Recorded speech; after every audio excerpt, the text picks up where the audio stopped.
많은 사람들이 땅으로 돈을 벌 수 있다 이 말을 하면 그게 쉽냐 하고 웃습니다. 그리고 안 합니다. 남들이 안 하는 게 바로 우리의 기회입니다. 부동산 시장은 많이 불공평합니다. 요즘 대부분 평생 집 한 채 마련하기도 힘들어요. 단 1%만이 토지를 제대로 활용해서 부를 쌓습니다. 그 이유는 단순합니다. 방법을 모르거나 순서를 몰라서 그런 거예요. 먼저 이 영상 돈 버는 방법과 절차 영상이 3개가 올라갈 거예요. 3편을 모두 보시면 큰 도움이 될 겁니다. 여러 쪼개진 영상들도 이 흐름에서 다 파생된 거라고 보시면 됩니다. 나중에 이 영상 초, 중, 고급편을 다시 보시기 바랍니다. 그럼 땅으로 도대체 어떻게 돈을 버는 거냐? 그 방법이 뭐냐? 이렇게 궁금해 하실 텐데요. 물론 땅을 사서 땅으로 파시는 경우도 있지만 우리는 땅을 사서 인허가를 받고 거기에 건물을 지어서 파는 겁니다. 이해하실 수 있게 제가 한번 설명을 드려볼게요. 땅값을 만약에 평당 100만원도 안 되게 이분은 사셨어요. 158평을 1억 1000만원인가 이렇게 매입을 했습니다. 그럼 여기에 보강토하고 건축하는데 1억 5천이 들었어요. 총 들어간 비용이 1억 1천하고 1억 5천 하면 2억 6천, 각 세금에서 3억 정도 잡으면 될 겁니다. 그럼 이분이 지금 내놓은 금액이 5억 2천입니다. 5억이라고 치고 2억을 버는 거예요. 세금을 내고도 얼마나 많은 수익이 남겠어요. 이런 소액적인 사례도 있습니다. 그리고 1760평인가 될 거예요. 그래서 1500평만 허가를 낸 거예요. 제한이 있으니까요. 허가가 이렇게 분할해서 평당 100이 안 되게 매입을 한 거예요.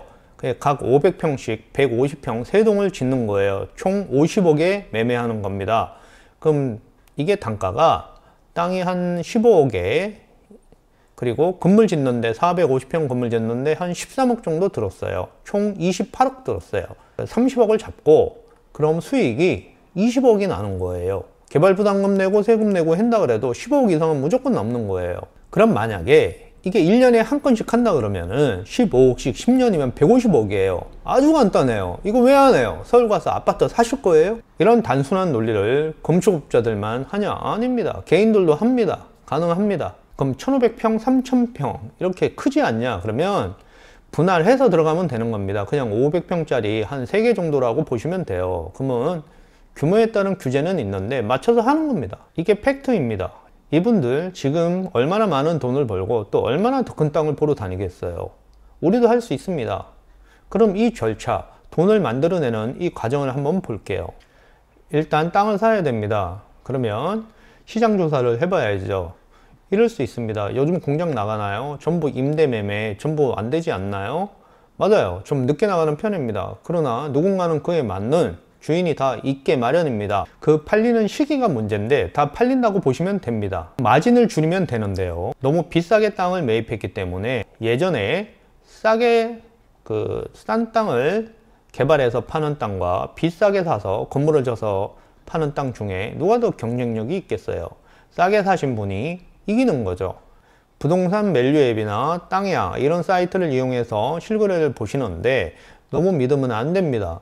부동산 사무실 가서 문의를 해봐야 됩니다. 그리고 네이버 부동산에 다 오픈을 하지 않습니다. 지역 부동산을 직접 찾아가셔서 한번 확인을 물건들을 접수를 한번 해보셔야 될 겁니다. 그리고 이 지역에 잘 나가는 건축물의 용도 같은 것도 보셔야 됩니다. 지역지구를 보셔야 되는데 왜 자꾸만 계획관리냐 이렇게 이제 얘기를 하시는데 개발하기가 가장 쉽습니다. 우리가 원하는 걸 할 수 있는 지역입니다. 도시 지역에서는 생산 녹지, 자연 녹지 이쪽에 제조업소가 됩니다.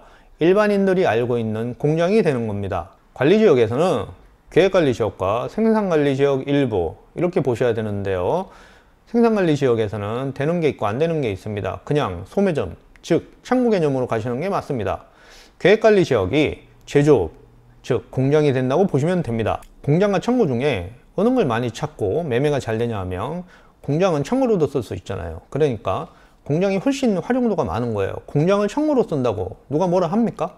때문에 공장 쪽을 우리가 타겟으로 하는 겁니다. 꼭 공장이 안 되더라도 도로가 2차선에 접해 있고 가격도 좋고 그러면 생산관리 이런 거 해야죠. 소매점, 상가로 무조건 해야 됩니다. 도로 확인은 도로 폭만 봅니다. 안 됩니다. 도로를 볼 때 그 도로에 오수, 우수 이런 거 같이 봐야 합니다.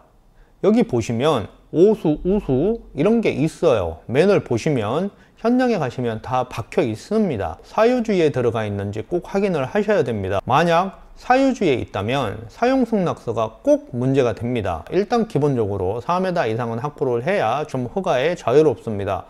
직접 가서 줄자로 재봅니다. 줄자는 무조건 갖고 다니셔야 됩니다. 초보분들이 이 도로를 놓치면 땅을 사서 땅으로 빠져나오는 것조차도 힘들 수 있습니다. 확보하는 방법도 여러 가지가 있습니다. 주변 토지주를 설득을 해야 되는데 그 사용승낙서를 받으려면 대부분 안 해줍니다.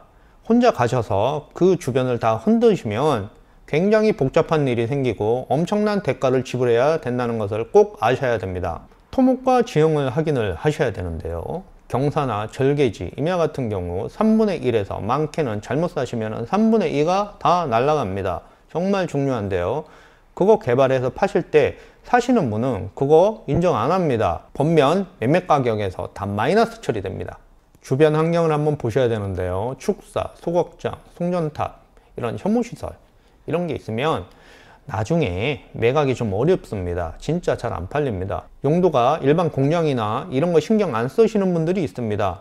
자리가 도로 옆에 딱 붙어서 너무 좋은 위치 같은 경우 이런 거 전혀 신경 안 쓰고 또 매각이 됩니다. 땅 매입이 끝나면 인허가를 받고 건축을 해야 됩니다. 토목설계 사무실을 선택을 해야 돼요. 개발행위가 너무 중요하기 때문에 토목사무실은 무조건 그 지역에 있는 토목사무실을 씁니다. 이 땅에 뭐가 되는지 조례도 엄청나게 바뀌기 때문에 옹벽, 보강토, 우수계획, 오수계획, 지하도 상수도, 그리고 배치, 도로를 잘라낸다거나 분할을 한다거나 주고받거나 이거 다 토목사무실하고 상의를 하셔야 됩니다. 설계사무실을 정해서 배치나 다른 법령을 한번 보셔야 되고 높이, 화장실 위치라든가 이런 거를 다 정하셔야 됩니다. 판넬 색깔이라든가 디자인, 슬라이딩 도어 위치와 문을 어떻게 할 건지 같이 다 상의를 합니다. 시공자도 참여를 하면 좋습니다. 설계사무소에 대략 견적만 문의해도 전체적인 땅의 구조를 파악을 해줄 겁니다. 인허가 정말 중요합니다. 인허가 안 나면 그냥 땅을 사지 마세요. 시공자를 알아보실 때 인터넷 이런 거 다 좋습니다. 근데 너무 싸거나 그러면 무조건 손해가 나고 시공 못합니다. 멈춥니다. 현장은 멈춥니다.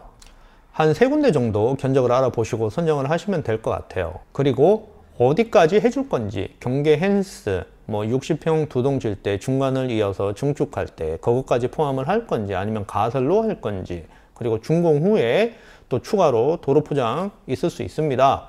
그래서 하자는 언제 어디까지 해줄 건지 이런 거 정하셔야 됩니다. 공인중개사는 모든 과정에 참여를 해야 됩니다. 매입부터 도로 확보, 시공, 민원 이런 거 다 해야 됩니다.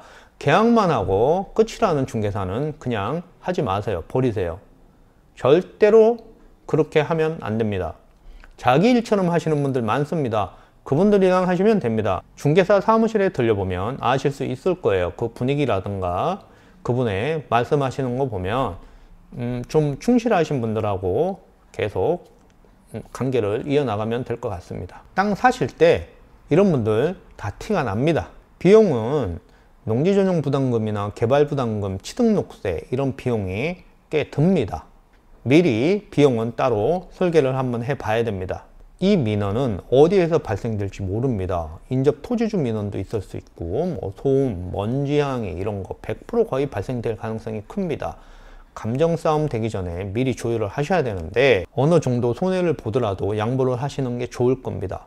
너무 원칙을 고수하시면 모든 게 꼬입니다. 건물이 완성이 되면 이제 팔거나 임대를 해야 됩니다. 땅을 사시게 되면 벌써 옆에 있는 중개사분들이나 이런 분들이 붙습니다. 허가만 나도 매각이 되는 경우가 있고요. 공사 중에 매각되는 경우도 있고 완공 후 매각이나 임대 절차 이런 게 있습니다.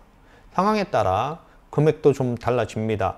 준공 전에 산다고 하면 가격은 좀 파격적으로 깎아드려도 됩니다. 세금을 한번 계산을 해 보셔야 되는데요. 양도세, 사업소득세, 부가세도 있을 거고 토지와 공장을 전문적으로 하는 세무사님한테 맡기시면 됩니다. 다 알고 파시겠지만 인근의 공장이나 창고의 매매가, 임대료를 미리 한번 참고를 해보시는 것도 좋습니다.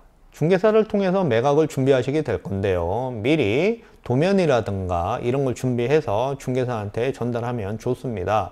그러면 짓기 전에도 매매가 되는 경우가 많습니다. 땅을 매입을 하고 인허가를 받고 시공을 하고 매각을 한다. 이 모든 과정이 다 돈하고 연관이 되어 있습니다. 이 과정에서 단가를 줄이는 게 수익이 늘어나는 것입니다.